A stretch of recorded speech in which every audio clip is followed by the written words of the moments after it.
Bien, ce matin, nous voulons poursuivre notre étude sur l'Épître aux Éphésiens.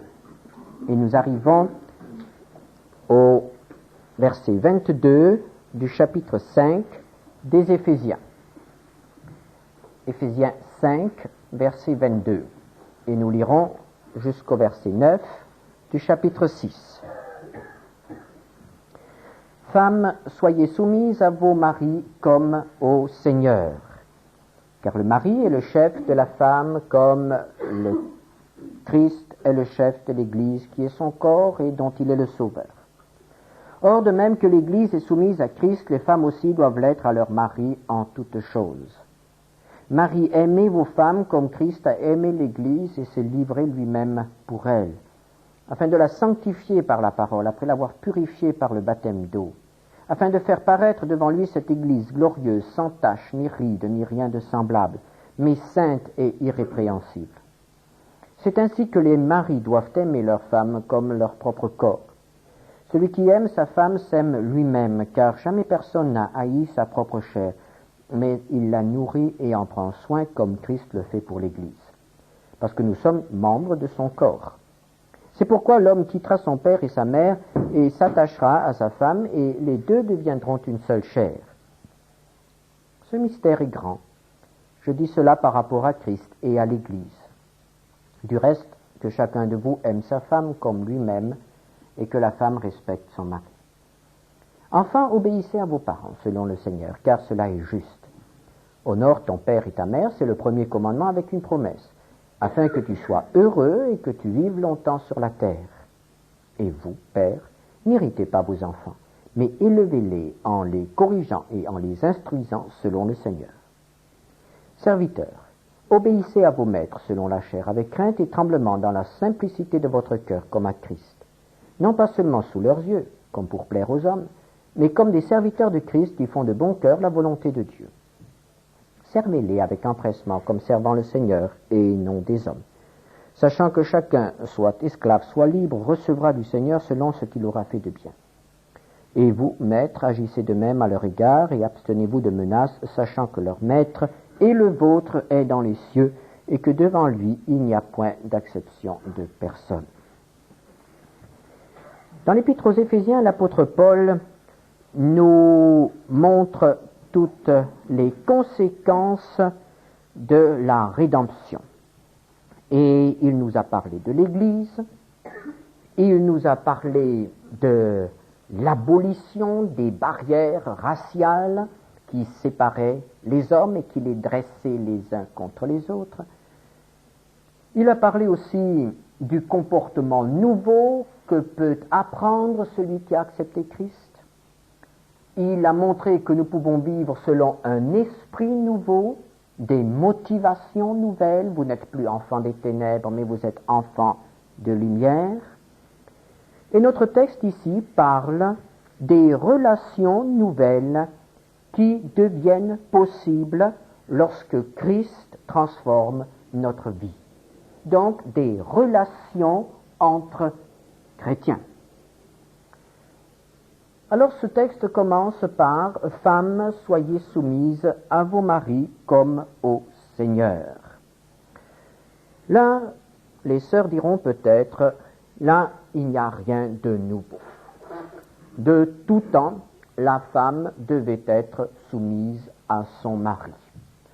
Le christianisme, l'Évangile n'apporte vraiment rien de nouveau.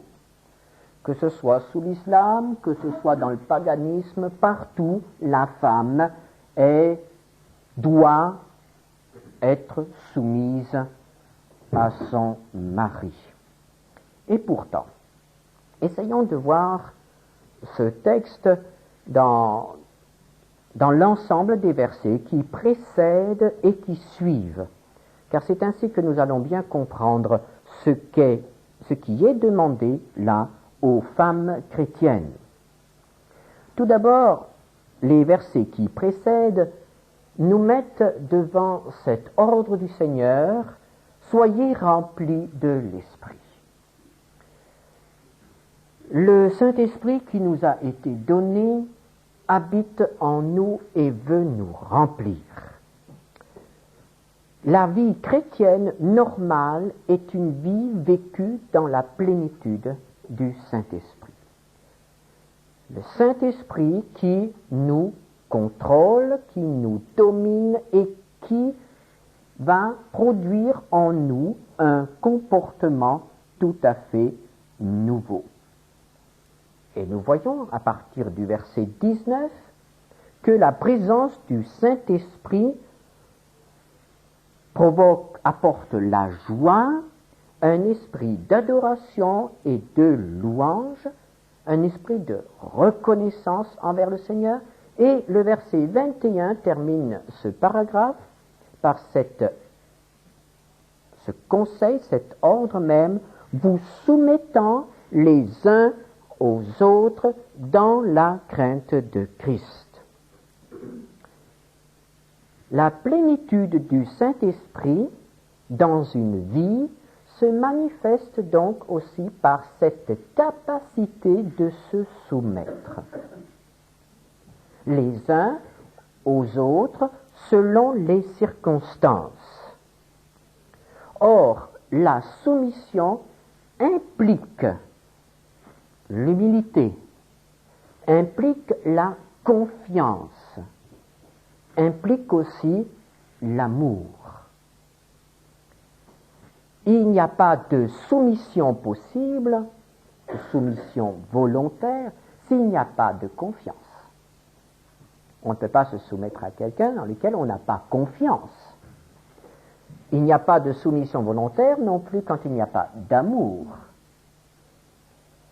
Et c'est pourquoi, dans l'Épître aux Galates, quand il est question du fruit de l'esprit, c'est-à-dire de ce qui va apparaître dans la vie de quelqu'un qui est rempli de l'esprit, nous lisons Galates 5, 22, le fruit de l'esprit, c'est l'amour, la joie, la paix, la patience, la bonté, la bénignité, la fidélité, la douceur, la tempérance. Lorsqu'une femme est remplie du Saint-Esprit, lorsque le fruit de l'Esprit se manifeste pleinement en elle, elle est remplie d'amour, elle est remplie de joie, elle est dans la paix, elle est patiente, elle est douce, elle est tempérante, c'est-à-dire elle est maîtresse d'elle-même. Et ce caractère-là produira inévitablement la soumission spirituelle, la soumission selon l'Esprit de Dieu. Pour une femme remplie du Saint-Esprit, la soumission ne présente donc aucun problème, puisqu'elle est simplement le fruit de la présence de l'Esprit dans sa vie. Et cette soumission sera pour elle la porte de l'épanouissement et de l'équilibre. C'est ainsi que nous devons comprendre cet ordre que le Seigneur donne ici aux sœurs. Poursuivant dans ce domaine de la soumission, nous arrivons aux enfants. Chapitre 6, verset 1er. Enfants, obéissez à vos parents selon le Seigneur, car cela est juste. Tout d'abord, nous remarquons qu'il est question ici d'obéissance. Il s'agit donc d'une relation différente que la relation femme-mari. Avez-vous remarqué, la parole de Dieu dit aux femmes, soyez soumises. Elle dit aux enfants, obéissez. Il y a là une autre relation. Et il faut bien en ressentir la nuance. Les enfants doivent obéir à leurs parents cela ne se discute pas. Même au XXe siècle, cette parole de Dieu reste un commandement. L'apôtre Paul souligne cela en disant « Cela est juste ». Parfois, les enfants disent « C'est injuste que je dois faire ça ». La parole de Dieu dit « C'est juste que tu obéisses ». C'est juste. Pourquoi est-ce que c'est juste? Parce qu'il ne s'agit pas d'une institution humaine. Ce ne sont pas les hommes qui ont décidé de faire obéir les enfants. C'est Dieu qui est à la base de ce commandement. C'est Dieu qui veut que les enfants obéissent à leurs parents. C'est donc un commandement de Dieu. Et si cette obéissance n'est pas là, ce n'est pas seulement une offense contre l'homme, contre les parents, mais c'est une offense contre Dieu, c'est un péché. La désobéissance envers les parents est un péché. Et l'apôtre Paul nous fait remarquer que ce commandement est aussi bon. Comme tous les commandements, c'est un bon commandement. C'est un commandement qui a en vue le bien de celui qui est concerné par lui. Cela est bon. Pourquoi est-ce que cela est bon? Parce que c'est un secret de longévité. C'est un secret pour vivre longtemps. Nous ne savons pas quelles sont les implications psychologiques ou autres que peut provoquer l'obéissance aux parents. Et une obéissance confiante, une obéissance par amour. Mais en tout cas, le Seigneur la lie au prolongement de la vie. Et c'est toujours le Seigneur qui parle. C'est donc vrai. Il y a quelque chose dont nous devons tenir compte. La révolte contre les parents, la résistance, l'opposition intérieure abrège la vie. La soumission, l'obéissance, l'amour, des relations normales avec les parents, quel que soit l'âge de l'enfant, prolonge la vie. Il y a une promesse. Honore ton père et ta mère, c'est le premier commandement avec une promesse. La qualité de l'obéissance. Si un enfant est rempli du Saint-Esprit, si un enfant est chrétien, il doit savoir obéir. Obéir à ses parents. Puis nous poursuivons au verset 5. Serviteurs, obéissez à vos maîtres selon la chair, avec crainte et tremblement dans la simplicité de votre cœur, comme à Christ. Et là nous sommes de nouveau dans une situation différente. C'est une situation humaine. Vous remarquerez tout d'abord qu'ici l'apôtre Paul n'ajoute pas cette petite expression « cela est juste ». L'obéissance des enfants envers les parents est quelque chose de juste. L'apôtre Paul ne qualifie pas l'obéissance que l'esclave, parce qu'il s'agit ici d'esclave, que l'esclave devait au maître était juste. Nous savons très bien que dans ces relations-là, il n'y a pas toujours la justice. Et à cette époque-là, l'esclavage était une profonde injustice. Donc nous voyons comment l'apôtre Paul, par la lumière du Saint-Esprit, éclaire chaque situation. Donc l'obéissance qui est requise ici est différente, est d'une nature différente que l'obéissance que doit l'enfant à ses parents. Mais il faut aussi remarquer que la parole de Dieu aide ses lecteurs, aide ceux qui la mettent en pratique. Et c'est ainsi que l'apôtre Paul aurait pu dire « Serviteurs, obéissez à vos maîtres parce que vous ne pouvez pas faire autrement. Mais il viendra un temps où vous n'aurez plus besoin d'obéir. »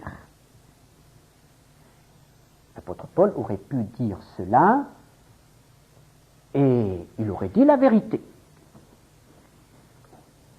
Mais il ne l'a pas dit ainsi. L'apôtre Paul a fourni dans ce texte aux esclaves le moyen de tirer le plus grand profit spirituel possible de leur situation. La parole de Dieu s'adresse toujours à l'homme dans la situation où elle le trouve. Et elle aide l'homme à le faire progresser en lui donnant le moyen de vivre normalement, spirituellement dans cette situation et en ne le braquant pas, en ne l'engageant pas dans un combat inutile, dans un combat dans lequel il s'épuiserait. La parole de Dieu nous rejoint dans notre situation et nous montre comment nous pouvons la vivre de manière spirituelle. Comment l'esclave peut-il vivre cette situation de l'esclavage? Chapitre 6, verset 6. Non pas seulement sous leurs yeux comme pour plaire aux hommes, mais comme des serviteurs de Christ qui font de bon cœur la volonté de Dieu. Le chemin de la libération intérieure pour l'esclavage, dans l'esclavage, était faire les choses de bon cœur et pas seulement sous la contrainte. Servir le Seigneur, le Maître, même lorsqu'il ne contrôlait pas, même lorsqu'il n'était pas présent. Et c'est ainsi que l'esclave pouvait arriver à la libération intérieure. Il connaissait la liberté intérieure. Il ne servait plus sous le joug, mais il servait volontairement. Nous rejoignons là le commandement du Seigneur qui dit « Quand on te contraint de faire 1 000, fais-en 2. » Et c'est le 1000 de plus qui est le prix de la liberté. Et pour là, l'apôtre Paul montrait ce chemin aux esclaves et il disait « Faites-le de bon cœur, c'est là la porte vers la liberté. » Donc nous voyons dans ce texte qu'il y a soumission, obéissance aussi entre chrétiens. Et cette soumission, cette obéissance sont des manifestations de la plénitude du Saint-Esprit. Maintenant, passons de l'autre côté. Marie, verset 25 du chapitre 5, Marie, aimez vos femmes comme Christ a aimé l'Église et s'est livré lui-même pour elle. Cela s'adresse évidemment aussi à des maris remplis de l'Esprit.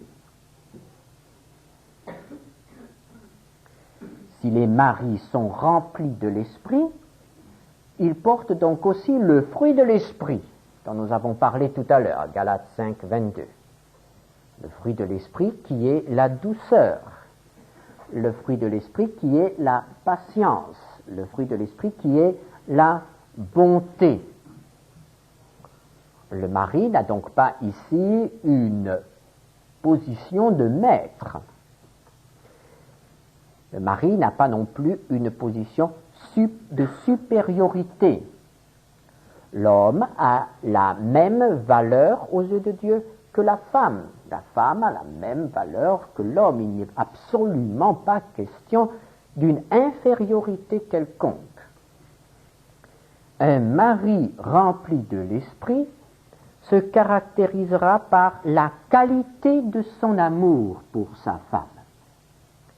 Non pas seulement l'amour tel que le cœur humain est capable de le produire, mais l'amour spirituel. l'amour dont il a un modèle en Christ. Christ a aimé l'Église. Et quand il est dit que Christ a aimé l'Église, nous comprenons très bien que cet amour l'a conduit à la croix. Est-ce que, mes frères, vous avez déjà réalisé que si vous aimez votre femme comme le Seigneur veut que nous aimions notre femme, cela nous conduit directement à la croix?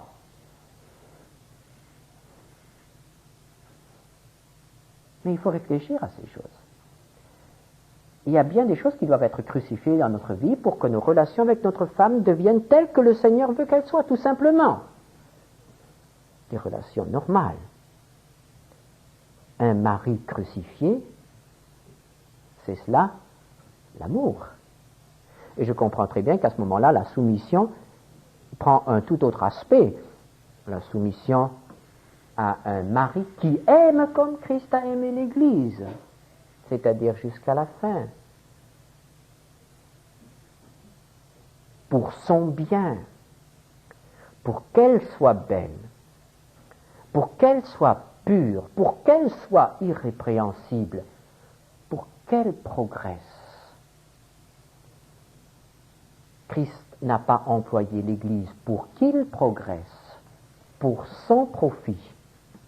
L'homme ne doit pas employer la femme pour qu'il progresse, pour que ses affaires réussissent. Mais l'homme doit aimer sa femme pour elle, pour qu'elle progresse. Un modèle d'amour. Christ. Et l'apôtre Pierre nous aide en nous rappelant que notre compagne est héritière comme nous de tout ce que Dieu a promis. 1 Pierre 3, verset 7. Marie, montrez à votre tour de la sagesse dans vos rapports avec vos femmes comme avec un sexe plus faible. Honorez-les comme devant aussi hériter avec vous de la grâce de la vie. Qu'il en soit ainsi, afin que rien ne vienne faire obstacle à vos prières. Passons maintenant au Père. Au chapitre 6, verset 4, « Père, n'irritez pas vos enfants, mais élevez-les en les corrigeant et en les instruisant selon le Seigneur. » Il est fait ici appel à la responsabilité des pères, des parents, des éducateurs. Les enfants doivent obéissance aux parents. Mais les parents doivent exiger cette obéissance en ayant conscience de leur responsabilité. Les enfants ne sont pas les petits serviteurs des parents. Ils doivent obéir pour aider leurs parents à les élever et à en faire des adultes. C'est pourquoi les parents demanderont parfois certaines choses aux enfants, certaines choses qui seront désagréables, comme par exemple un petit travail à la maison, non pas tellement pour être aidé, parce qu'il y a de fortes chances que le papa pourrait faire plus vite et mieux s'il le faisait tout seul, mais parce que son fils a peut-être quelque chose à apprendre, rien qu'en voyant comment son père se tape sur les doigts. Mais c'est cette expérience de l'enseignement. Les enfants doivent devenir des adultes. Et dans toute notre éducation, nous devons viser à ce que l'enfant qui nous est confié devienne un jour un adulte, c'est-à-dire qu'il ne soit pas dépendant de nous. Nous devons aider nos enfants à progressivement s'assumer eux-mêmes sous le regard du Seigneur, en faire des adultes et ne point les irriter. Nous avons déjà eu l'occasion de parler de toutes ces choses en détail, c'est pourquoi aujourd'hui je vais un peu plus vite. Vous vous souvenez des messages sur l'éthique, nous nous sommes longuement arrêtés sur tous ces enseignements. Mais je voudrais rappeler quelque chose qui est très beau dans ce texte. Le mot irrité est le même mot, est un mot en grec que nous retrouvons de nos jours en français en géométrie. La racine du mot irrité en grec, est parallèle. Alors aujourd'hui en géométrie, on dit de deux lignes qu'elles sont parallèles lorsque ce sont deux droites qui ne se rejoignent jamais. Alors l'apôtre Paul emploie cette image et il dit « Père, ne vivez pas une vie parallèle à celle de vos enfants. » Il est absolument important que la ligne des parents rencontre de temps à autre la ligne des enfants. Alors, nous irritons nos enfants lorsque nous vivons une vie parallèle. Nous les laissons de leur côté et nous vivons notre vie de notre côté. Évidemment, c'est une vie qui est peut-être un peu moins bousculée, nous avons une certaine tranquillité de l'esprit quand nous disons, nos enfants, ils n'ont qu'à faire ce qu'ils veulent. Mais en réalité, la Bible appelle cela irriter. Il faut que de temps à autre, nous rencontrions nos enfants, même si c'est pour leur dire certaines choses qui ne leur font pas plaisir. Mais on s'installe parfois dans un certain statu quo. Les enfants font des choses qui ne nous plaisent pas, et pour ne pas avoir d'histoire, nous nous taisons. Aux yeux de Dieu, cela, c'est conduire à l'irritation. Il vaut mieux dire à nos enfants, écoute mon fils, écoute ma fille, enfin, ça dépend de l'âge qu'ils ont évidemment, eh bien, tu es un jeune homme, tu es une jeune fille, mais en tant que père ou en tant que mère, il faudrait quand même que je te dise ça. Et tu en feras ce que tu voudras, mais il faut que je te le dise. Et c'est ça, rencontrer. Et s'ils comprennent que nous le faisons par amour, que ça nous coûte à nous aussi de leur dire quelque chose, parce que parfois il y aura des larmes dans les yeux, surtout de la maman, eh bien, ils comprendront ces choses et les prendront à cœur. Ne pas irriter. Maintenant, les maîtres. Eh bien, les maîtres, au verset 9, chapitre 6, nous lisons « Et vous, maîtres, agissez de même à leur égard et abstenez-vous de menaces, sachant que leur maître est le vôtre et dans les cieux, et que devant lui il n'y a point d'acception de personne. Maître, abstenez-vous de menaces. » Quand nous savons quelle était la condition de l'esclave sous l'Empire romain, à l'époque de Paul, nous comprenons très bien toute la portée de cet avertissement. Abstenez-vous de menaces. Tout le système de l'esclavage reposait sur la violence, sur l'oppression. Le maître avait tous les droits sur ses esclaves. Il pouvait les battre, il pouvait les vendre et il pouvait les tuer. L'esclave était sa chose. L'esclave n'était pas un homme, l'esclave faisait partie du matériel de la maison, aussi bien que l'animal, aussi bien que le mobilier. L'esclave était une chose. Il n'y avait donc pas à avoir d'égard envers l'esclave. Et le maître ne pouvait se faire obéir que par la violence, par les menaces. Et l'apôtre Paul dit aux maîtres remplis du Saint-Esprit, abstenez-vous de diriger vos serviteurs, vos esclaves, au moyen des menaces. Et nous comprenons alors que des relations toutes nouvelles doivent être créées. Parce que pour passer d'un régime de violence, d'oppression, à un régime de service dans la confiance, il y a toute une évolution. Et ça ne se fait pas du jour au lendemain.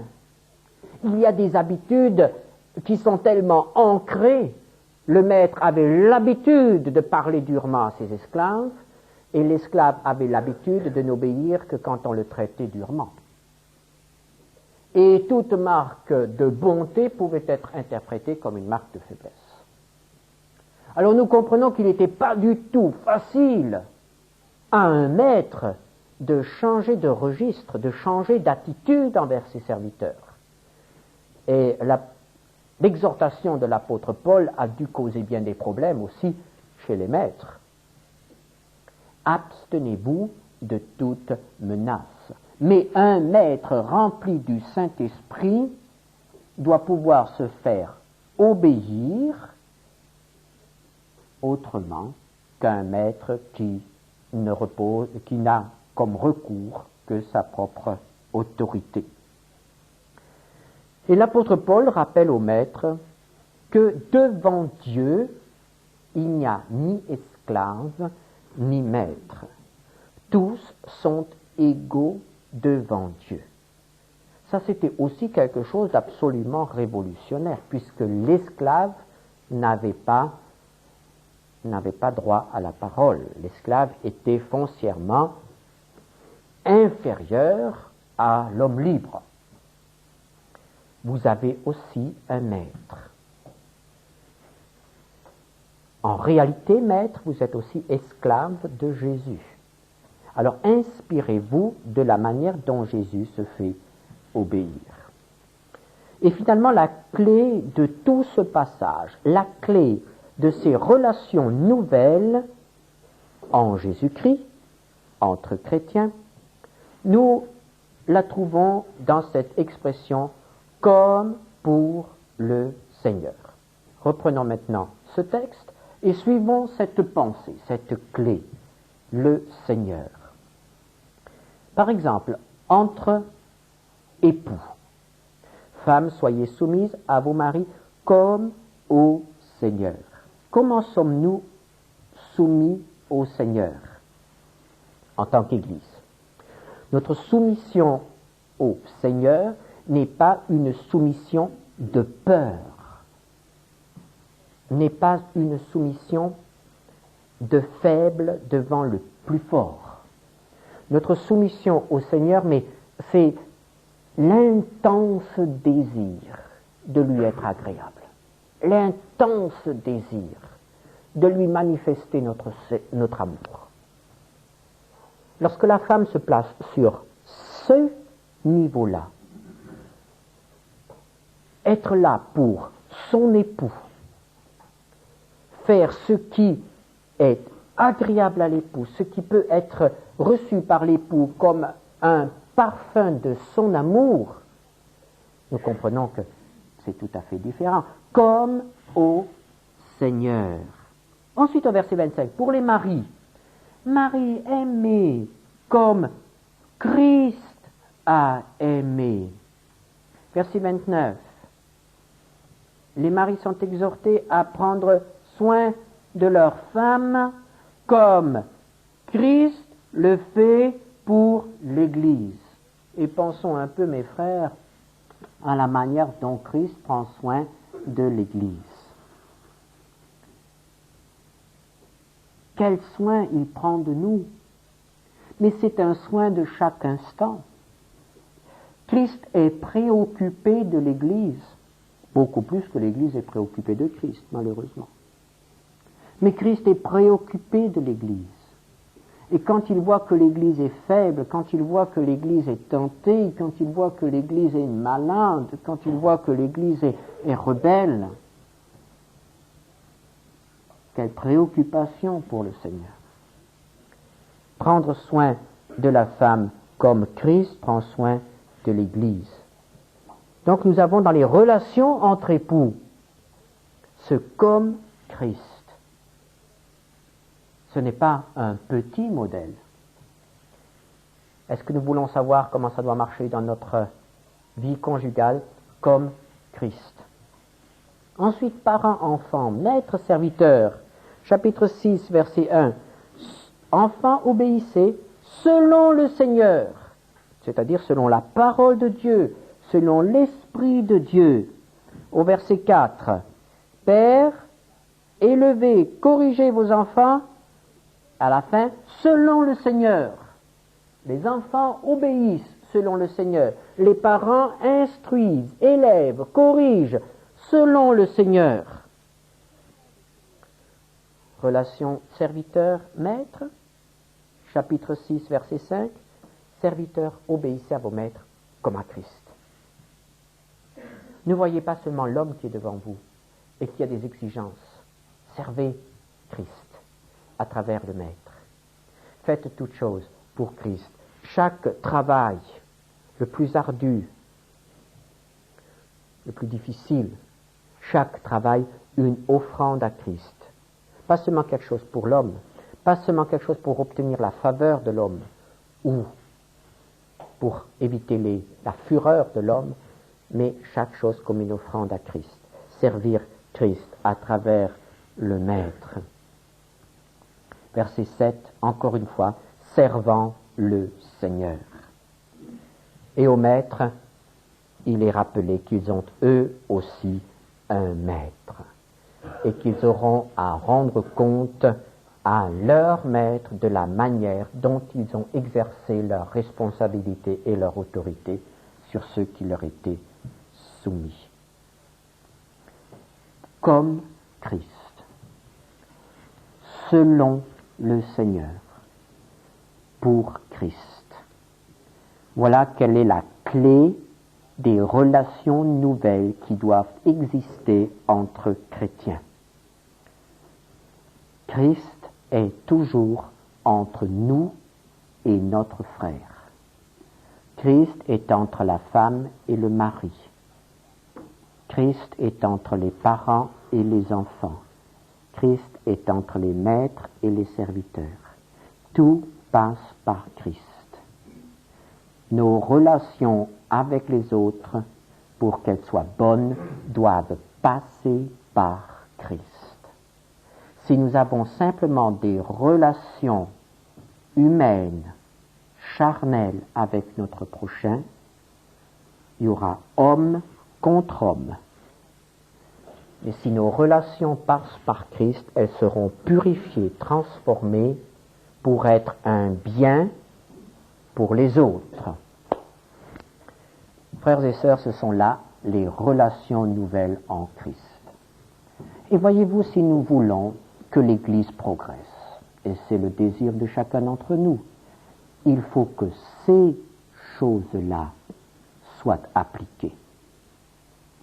La vie de l'Église ne dépend pas de la qualité du culte ou du message le dimanche matin. La vie de l'Église ne dépend pas non plus des activités de l'Église, des finances de l'Église. La vie de l'Église se joue dans nos maisons. Si dans les familles, on n'a pas des relations selon le Saint-Esprit,